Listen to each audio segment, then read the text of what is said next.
জুবিন দা ন্যায় পামনে নে নাপাওঁ? এতিয়া ইলেকশ্যনৰ টাইম হ'বগৈ আকৌ কেইদিনমানৰ পাছত। এই ইলেকশ্যনৰ আগতে যদি ন্যায় বিচাৰিব মন আছে বিচাৰক।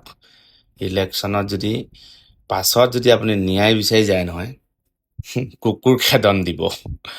এতিয়াই চৰকাৰে নকৰা কৰিছে। এতিয়া ভিক্টৰ দাস সেয়া বেলেগ কি প্ৰব্লেম নাজানো, কিন্তু জুবিন দাৰ ক্ষেত্ৰত মাত মাতিছিলে।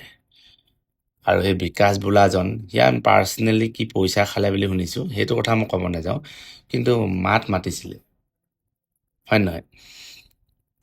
যিসকল মানুহে মাত মাতিছিলে সেইসকলক কিবা নহয় কিবা এটা ইছ্যু দেখুৱাই পেলাই ডাইৰেক্ট একদম লকাপত সোমোৱাই দিছে।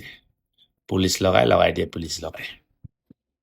গতিকে সকলো মানুহ একতা হওক, লগে ভাগে চিঞৰক, লগে ভাগে আপোনালোকে ন্যায় বিচাৰক। এতিয়া ইলেকশ্যনৰ যদি আগমুহূৰ্ততে আপোনালোকে যদি ন্যায় নিবিচাৰে নহয়, তাৰ যে পাছত আপোনালোকে পাব, সেইটো কথা ব্যক্তিগতভাৱে মই বিশ্বাস নকৰোঁ। পলিটিচিয়ানবোৰ মিছা কথা কোৱা এটা হেবিট হৈ গ'ল ন।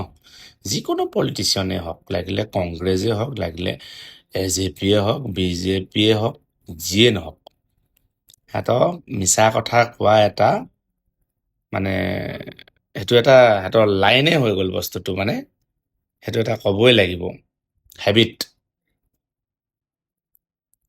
কিবা কাম নাই কৰা বুলি মই কৰা নাই, কাম কৰিছে, কিন্তু জুবিন দাৰ ক্ষেত্ৰত ন্যায় পাম বুলি মই আশা নকৰোঁ। আপোনালোকে কৰাইছে যদি তেতিয়াহ'লে ওলাই আহক, সকলো আকৌ আগৰ দৰে হুলস্থুল বুলি নহয় আৰু ঠাণ্ডা মগজুৰে ভালকৈ ন্যায় খোজক। নহ'লে এনেকৈ থাকিলেগৈ আৰু সেই সাধাৰণ মানুহৰ দৰে এইবোৰ সেনেকেই ঠাণ্ডা পৰি যাব।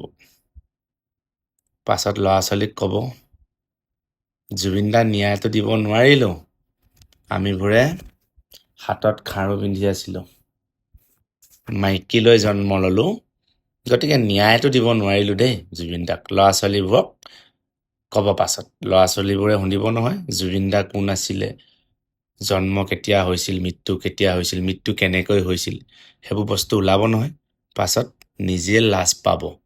এতিয়া যদি শৰীৰত তেজ আছে, শক্তি আছে, এতিয়া যদি আপুনি যুঁজি নলয় নহয়, পাছত ফুচকলি হৈ থাকিব, একোডাল কৰিব নোৱাৰে, যেনেকৈ আছে তেনেকৈ মৰি থাকিব। ঠিক জুবিন দাৰ ক্ষেত্ৰতো যদি ন্যায় ল'ব নোৱাৰে আপোনালোকক, কি ক'ম আৰু, হ'ব নকওঁ আৰু, নিজৰে লাজ লাগে।